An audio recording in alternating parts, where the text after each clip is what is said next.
And the Prime Minister yesterday, when he saw us in black, he said that he was reminded of a black dot or tika, what? Tika. Yeah, and it is there to drive away. Okay, women being brought had a rally in Delhi asking for the bill to be passed. We've raised this issue thousands of times in Parliament. And for more than a decade, you did not see or understand the urgency. But today, you can't even wait for 2 weeks. And you want to believe us that you care about women's rights. You are using a 15-year-old 2011 census data to conduct delimitation. नमस्कार, मी प्रशांत कदम. Delimitation आणि महिला आरक्षणाच्या मुद्द्यावर जे प्रश्न सरकारला विचारणं आवश्यक होतं, जे टेक्निकल डिटेल्स जनतेपर्यंत पोहोचवणं आवश्यक होतं, ते सगळे एका भाषणानं पोहोचवण्याचं काम केलेलं आहे. आणि ते भाषण आहे DMKच्या खासदार कनिमोळी यांचं. 28 मिनिटाचं हे भाषण आहे. पण विशेष अधिवेशनामध्ये गेल्या 2 दिवसांपासून होत असलेल्या चर्चेमध्ये इतक्या क्लॅरिटीनं, इतक्या कन्व्हिक्शननं कुणीच डिलिमिटेशनचा मुद्दा जो आहे तो मांडलेला नाही आहे. कदाचित त्या तमिळनाडूमधून येतात, ज्या तमिळनाडूला या सगळ्याचे परिणाम जास्त भोगावे लागणार आहेत याची जाणीव त्यांना आहे, त्यामुळे देखील असेल. पण त्यांच्या शब्दांना यावेळी भलतीच धार होती. आणि 2 दिवसामध्ये म्हणजे अगदी प्रियांका गांधींच्या पासून अनेकांनी भाषण केलं, पण जे प्रश्न विचारणं नेमकेपणानं आवश्यक होतं ते सगळे प्रश्न कनिमोळी यांनी आपल्या भाषणामध्ये विचारलेले आहेत. अमित शहांनी जे ॲश्युरन्स दिलं त्याचा आणि त्या बिलाचा नेमका काय संबंध आहे ते आश्वासन लेखी का नाही आहे. आणि सगळ्यात महत्त्वाचं म्हणजे जर तुम्ही हे एकीकडे सांगताय की खासदारांच्या संख्येमध्ये वाढ होणं आवश्यक आहे लोकसंख्येनुसार, पण त्याच लोकसंख्येसाठी तुम्ही 15 वर्ष जुना सेन्सस ग्राह्य का धरताय, नवीन सेन्ससची सुरुवात झालेली असताना. आणि सगळ्यात महत्त्वाचं म्हणजे महिला आरक्षणाच्या या विधेयकावरती अनेक दशकांपासून सगळेजण मागणी करत असताना त्याकडं तुम्ही दुर्लक्ष केलं. 2014 मध्ये तुम्ही सत्तेत आलात तेव्हा तुम्ही नाही केलं. आणि अचानकपणे 5 राज्यांच्या निवडणुका चालू असताना 2 आठवडे पण तुम्ही थांबू शकत नाही. 4 मेला रिझल्ट आहे आणि त्याच्या आधी हे अधिवेशन इतक्या घाईनं नेमकं बोलवण्याचं कारण काय, अशी काय घाई तुम्हाला लागलेली होती. आणि त्यामुळं हे सगळं तुम्ही महिला आरक्षणासाठी करताय हे कारण आम्हाला पटण्यासारखं नाही. त्याच्या पाठीमागं तुमचा काहीतरी डाव आहे हे कनिमोळींनी अतिशय स्पष्ट शब्दामध्ये सांगितलेलं आहे. आवर्जून ऐकावं असं भाषण आहे. इंग्लिशमध्ये भाषण आहे पण समजेल अशी इंग्रजी आहे. त्यामुळं या सगळ्या मुद्द्याबद्दल जर तुम्हाला व्यवस्थित क्लॅरिटी हवी असेल तर हे भाषण अजिबात चुकवू नका, पूर्णपणे ऐका. आणि याच भाषणाच्या शेवटी काल मोदींनी जो काळ्या टिक्यावरनं एक टोला लगावला होता, DMKनं जो प्रोटेस्ट केलेला होता काळे कपडे घालून, त्याला उपहासानं त्याच्यावरती टीका करण्याचा प्रयत्न मोदींनी केला होता, त्याला सुद्धा नेमकं उत्तर कनिमोळींनी आपल्या या भाषणात दिलं. नक्की ऐका. Sir, I stand before this house today not just as a member of parliament or as a representative of the Dravida Munnetra Kazhagam, but as a voice of the 8 crore people of Tamil Nadu who've been told in the midst of our state elections that their votes will count less and their voice in this parliament will be diminished. And furthermore, it's really shocking that yesterday we are discussing the bill here. You've taken your own time to notify. And yesterday when we discussed, you've called us here, we are discussing the bill here, and then what is the need and what is the necessity to notify it yesterday? What is the meaning? What is the respect you have for this house? Sir, the government has introduced 3 bills in this special session, called in haste and time to disrupt the ongoing elections in my state and many states. And I raised to oppose these bills on the behalf of my party and my state.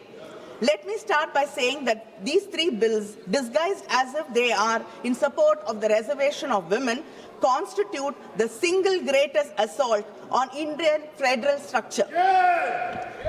Let me begin at the beginning, because this government always counts on the public not knowing the history. The history of the delimitation in India is at its heart the history of a promise made by the parliament to the people of the southern states, Tamil Nadu, Kerala, Karnataka, Andhra Pradesh and Telangana. 5 states which have resisted the onslaught of the Bharatiya Janata Party and have stood out as role models for inclusive development. The delimitation process began in 1952, soon after the Republic was founded. It was a constitutional solution to a demographic problem. How to balance the population growth with fair representation.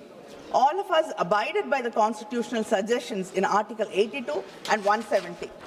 By 1973, when the Third Delimitation Commission had completed its work, there was a push for population control also. This national population policy was brought across the country to contain the growing demographic population, and it was exploding actually. So the first freeze on delimitation took place in 1976. This was fixed for a period of 25 years based on the 1971 census. Let us not forget that it was the Congress government, Madam Indira Gandhi's government, that recognized this issue and brought the bill. In the 1976 42nd Amendment, Parliament froze the total number of Lok Sabha seats to 543. This freeze was not a technical detail. It was a constitutional compact, a promise made to every family in India and South India that compliance with objectives of the national policy would not cost them their political voice. Over time, Southern India, Tamil Nadu, Kerala, Karnataka and Andhra had begun to invest in schools, hospitals, women's health. We listened to the union government's repeated call to control our population. We complied. Our fertility rates fell. Our families became smaller.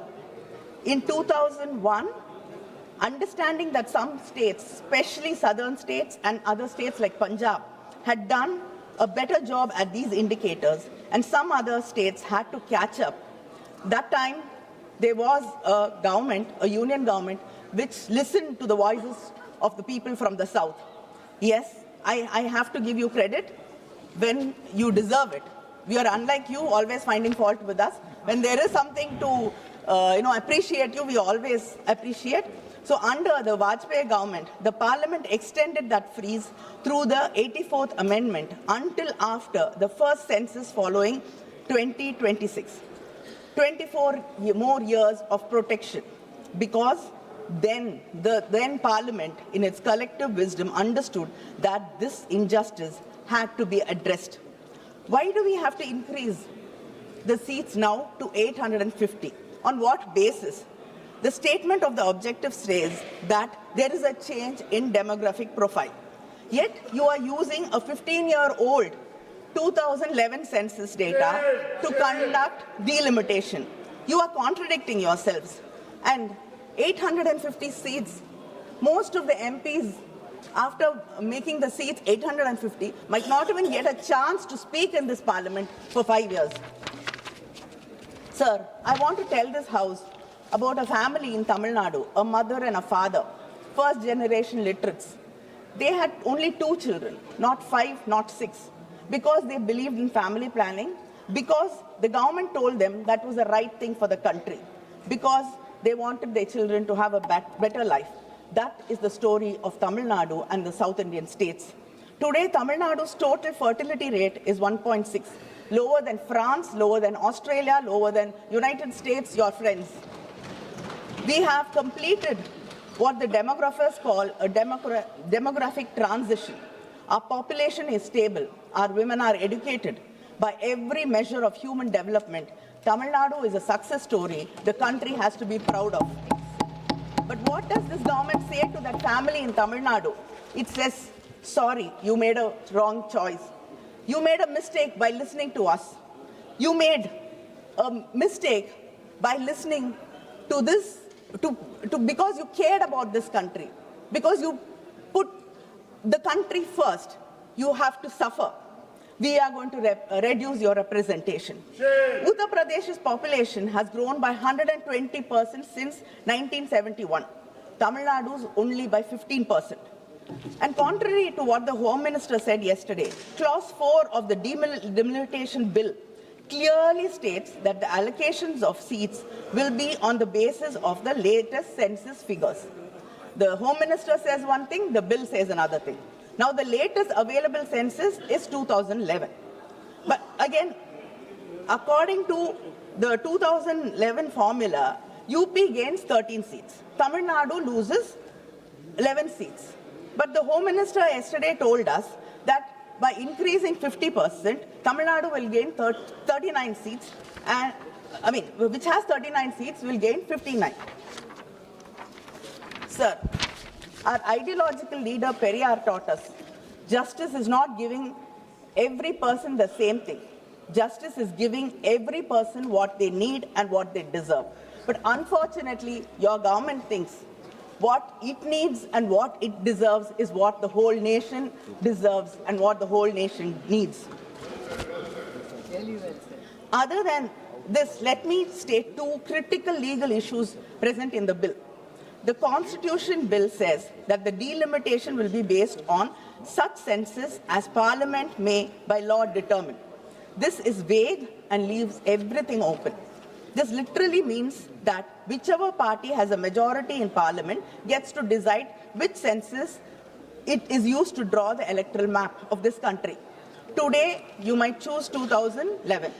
Tomorrow, you can choose 31. And day after, it can be 1991. This shows a non-application of mind or a mind determined to push its own agenda on this country. Second, the Delimitation Commission will be chaired by a retired Supreme Court judge, appointed entirely by the Union government, with no consultation with the Chief Justice of India, no consultation with any state government, and no parliamentary confirmation. As per Clause 5 of the Delimitation Bill, the states get so-called associate members, 5 MPs and 5 MLAs, who are not allowed to vote, who are not allowed to sign the Commission's decisions, not allowed to do anything except sit and watch from the wings. The Home Minister said 50% increase across the state. I want to know what happens when the Delimitation Commission does not agree to the Home Minister's suggestion. Are you going to bulldoze the Delimitation Commission also, like what you are usually used to doing? Or will the government then challenge the orders of the Delimitation Commission? Because the Clause 10(2) of the Delimitation Bill 2026 says, after the publication of the orders by the Delimitation Commission, these orders cannot be questioned in any court. Where should we go seeking for fair delimitation in such a situation? Where is our guarantee? The Constitution, in Article 368 says that amendments affecting the representation of states in Parliament must be ratified by at least half the state legislatures, not just passed by Parliament, ratified by the states. If this government is so confident that the delimitation bill is fair, why don't you place these bills before the Tamil Nadu legislature, before the Kerala legislature, before the Karnataka, or before any legislature? If the government truly believed in cooperative federalism, the slogan they have used 1,000 times on different stages, why are you running away from the state legislatures? Have you even called for a meeting? Have you even consulted with the chief ministers? Have you even spoken to the states? Have you bothered? The government passed the Women's Reservation Bill in September 2023 with great fanfare. The Prime Minister called it the civilizational commitment. But they put a condition in this very act. Women's reservation would only work after the 2021 census, which is not scheduled to happen till next year. When was the 2021 census supposed to happen? In 2021. But what happened? You said because of COVID, you had to postpone the census. Then you said operational reasons we could not hold the census. And then by simply not talking about it, you did not hold the census.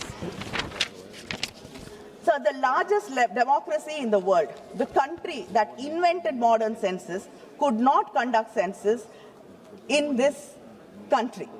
And now that it is politically convenient, they want to use 2011 census to redraw the map of the Indian democracy.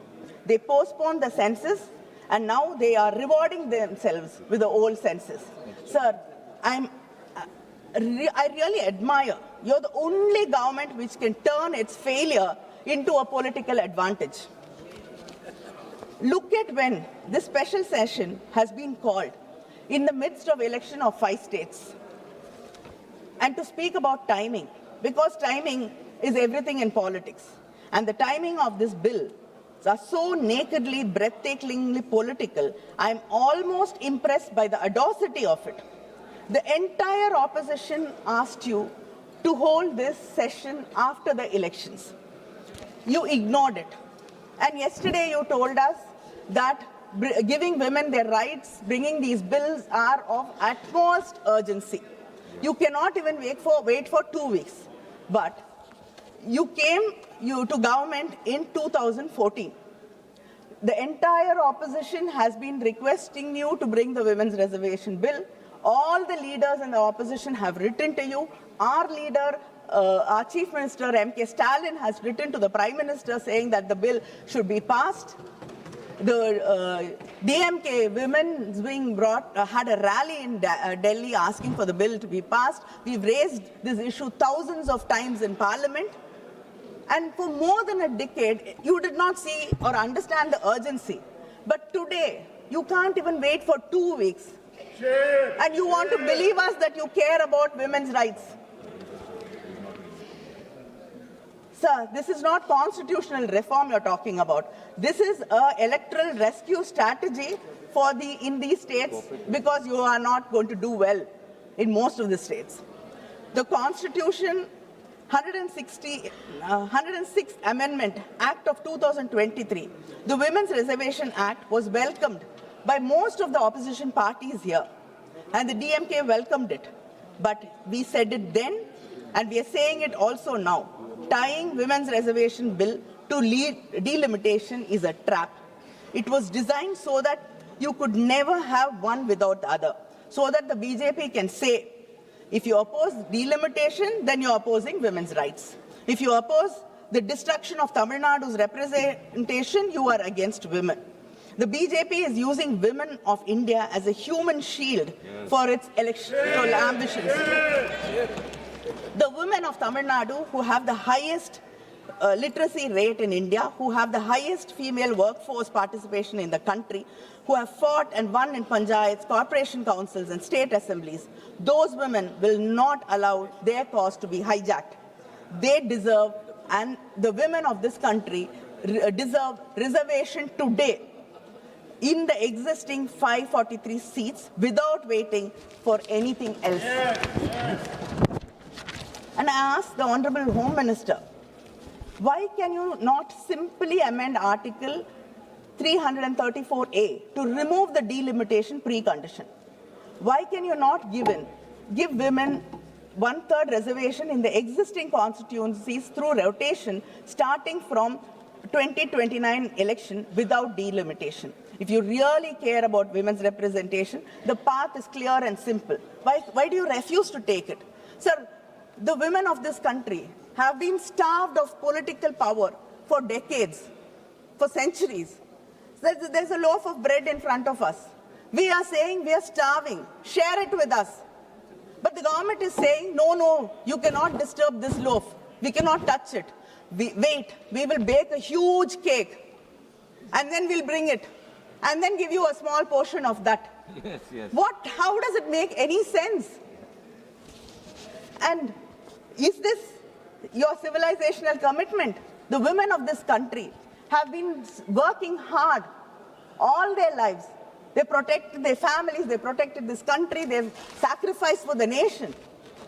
And yet, all their hard work goes unrecognized and not respected because you want to tie it with delimitation. Sir, my friends across the aisle will accuse me of creating fear. But the real dangers of this bill are that our Constitution and Article 368 requires 2/3 majority in Parliament to amend it. 2/3. That's not a small number.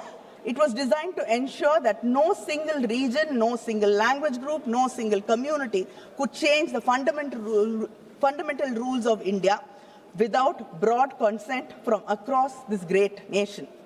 But what happens after this delimitation? Right now, in this House, we have 543 MPs. 2/3 majority is 362. Let us say the seats are increased to a maximum of 850 MPs as per the Home Minister's assurance, 50% increase across the states. Then the total number of seats would be around 816. Uttar Pradesh, Bihar, Madhya Pradesh, Rajasthan, Haryana, Uttarakhand, Chhattisgarh, Jharkhand, these states together will hold somewhere between 400 to 420 seats in an expanded 816-seat Lok Sabha. 2/3 threshold in an 816-seat House is 544 seats. Add the smaller BJP-aligned states like Gujarat, Himachal, or whatever, and the arithmetic becomes terrifyingly clear. The heartland can approach a constitutional amendment majority without a single vote from Tamil Nadu, Kerala, Karnataka, Punjab, Andhra, Telangana, West Bengal, or the Northeast. So this is your plan. The collective bargaining power of the southern states will be effectively reduced. Their voices are not even required for fundamental changes in the Constitution. This will create an environment where the policies of the union government will be pushed down on the people who believe that this nation should remain a secular democracy. This bill looks like a prelude and a facilitator for your future agendas. And moreover, the southern states will stand to lose out on the president's election as well. Article 55 governs presidential election vote values. Changing population definition here will alter the vote value of each MLA and MP in presidential elections, giving more electoral weight to MLAs from states that gain seats through delimitation. Directly affects the federal balance in the presidential polls. This bill, sir, is ambiguous in the least, misleading, and it has no clarity or purpose. Let us see an illustration of through the Tamil Nadu share of seats in Lok Sabha. At present, we have 39 seats. As per these bills, which say 2011 census will be followed, it will become 32 seats, given there is no change to the 543 seats. If the maximum seats are increased to 850, as the Home Minister told us yesterday, Tamil Nadu will gain 48 seats. But if the seats are increased, if the maximum seats are, if the seats are increased to 50% across the states, as Home Minister says, it will get around 59 seats. Now I ask the Home Minister, which of the above scenario will happen? Whether 2011 census or it will be just increase based on 2011 census or what the Home Minister said. These are three different numbers. I would like to know, we like to have a clarity on which will happen. We want, and sir, we have seen in this House, in many debates, many promises have been made, many assurances have been given. And all that has melted into the polluted air of Delhi. Nothing has seen the light of the day. Sir, we request you to bring it into and make it a part of the bill, whatever assurance it is. And data says that this government, nearly 80 to 90% of the assurances given by this government in the floor of the House are never seen through. Tamil Nadu Chief Minister M.K. Stalin has built a joint action committee of democratic parties and state governments to fight this delimitation. We have held all-party meetings in Chennai, we've passed resolutions, we have written to the Prime Minister, we have demanded that Parliament not rush these bills through in a special session called without adequate notice, without standing committee examination, without even the courtesy of consulting the states whose future is being decided. The Prime Minister has not met us. The government has not convened a meeting in the National Development Council. The Interstate Council, which exists exactly for this reason, has not been convened. Instead, they called a special session of Parliament and scheduled these bills for passage in a matter of few days. Sir, this is not cooperative federalism. This is just calculative politics. In S.R. Bommai and versus Union of India 1994, the Supreme Court has stated that states have an independent constitutional existence and they have as important role to play in the political, social, educational and cultural life of the people of the Union. They are neither satellites nor agents of the center. In the Rameshwar Prasad versus Union of India 2006, the Supreme Court held that the basic principles of federalism is that the legislative executive authority is partitioned between the center and the states, not by any law to be made by the center, but by the Constitution itself. That is what the Constitution does. The states under our Constitution are in no way dependent upon the center for their legislative or executive authority. The center and the states are co-equal in this matter. Unfortunately, this government does not recognize the rights of the states. It simply thinks we are here to serve the masters in Delhi according to their diktat.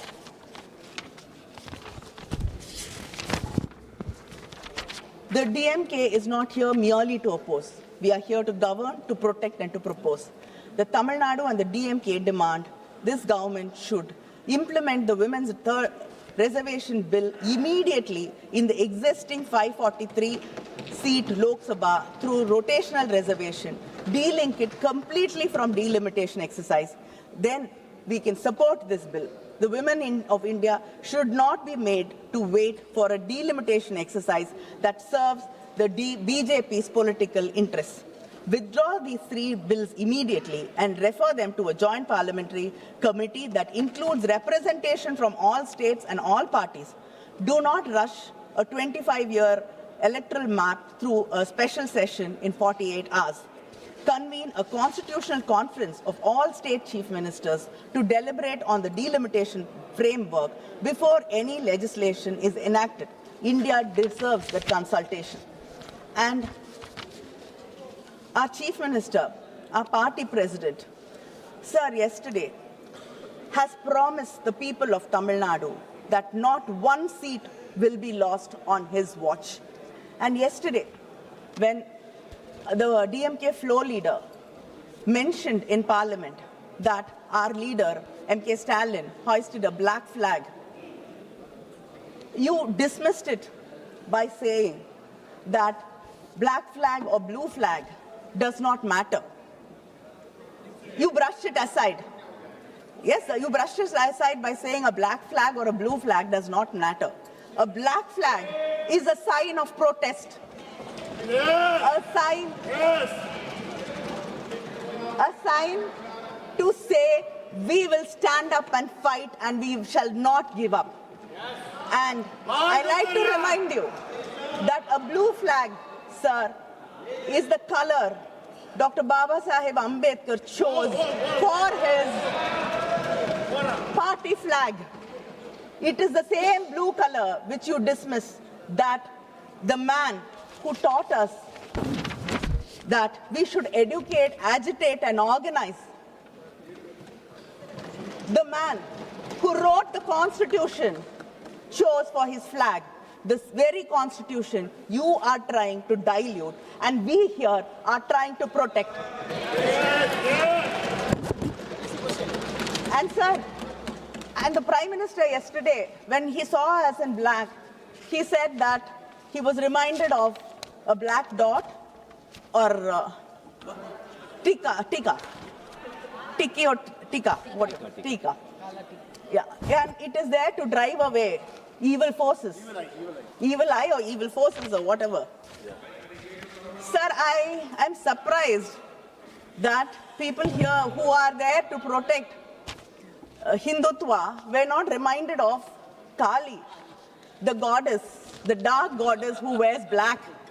Yes. The feminine power, the woman, the goddess who is supposed to drive away ego, arrogance, and ignorance. And the same black color we have chosen to protest is the color of Periyar. Our intellectual leader. He taught us self-respect. He taught us never to bow. He taught us fight till the end. And we will fight till the end. Sir, we oppose these bills in the name of our leaders, Aringer Anna, Kalangar Karunanidhi, who said, states are not a unit of the unitary state, but equal partners of a federation.